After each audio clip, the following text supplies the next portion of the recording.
Love is beautiful and marriage is a beautiful journey. However, wedding ceremonies mean different things to different people. For some people, it is about winning and dining. For some, it's about sharing another beautiful moment with friends and family, while to some, it is a test of bravery and courage. In today's video, we will talk about the Fulani people and their unique yet amusing tradition when it comes to getting married.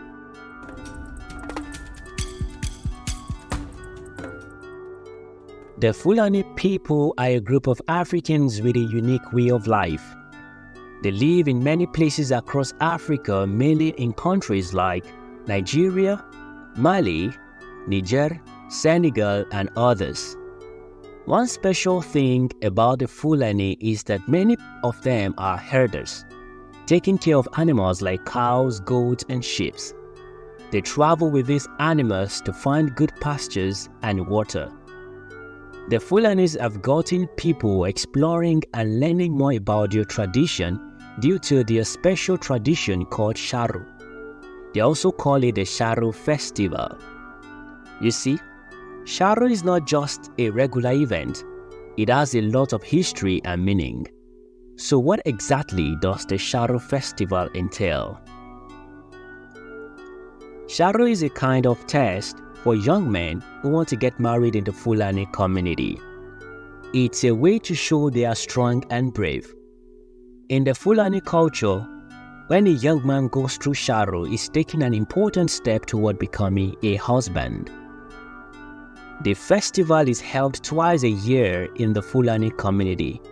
The first is held during the dry season during the period of Guinea corn harvesting preparation, while the second festival a year is performed during the Muslim celebration held the Kabir.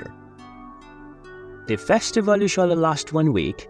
Many activities and events take place during the festival.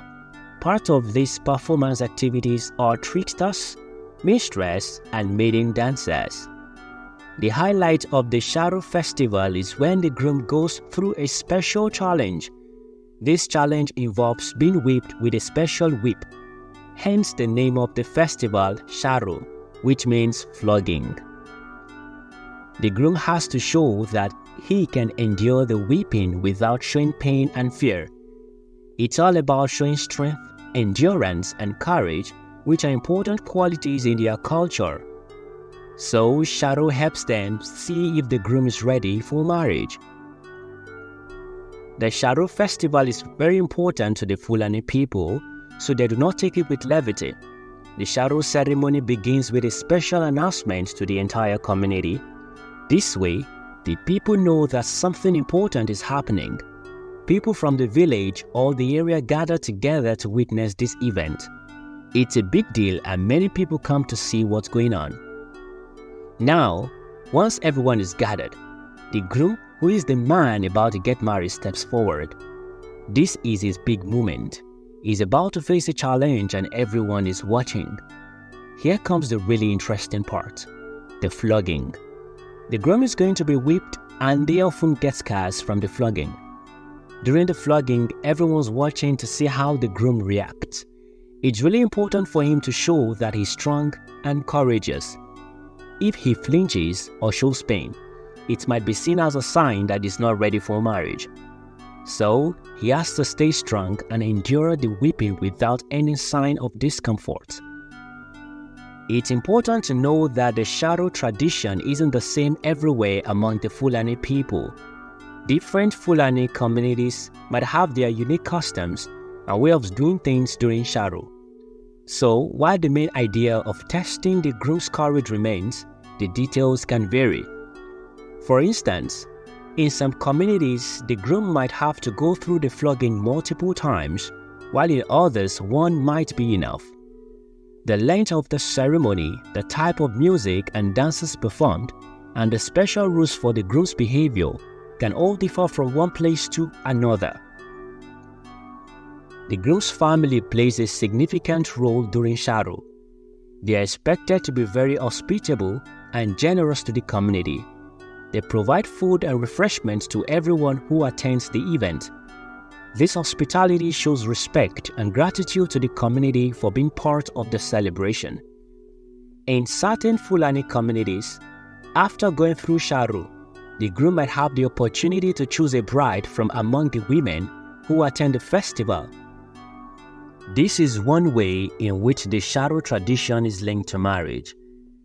It's important to know that while the groom may choose a bride in some cases, arranged marriages are more common in Fulani culture. In these arrangements, families play a central role in finding a suitable partner for their child based on factors like social status, lineage, and compatibility. These variations and cultural aspects add depth and richness to the Sharoo tradition, showing how it can differ from Fulani community to another while maintaining its core significance.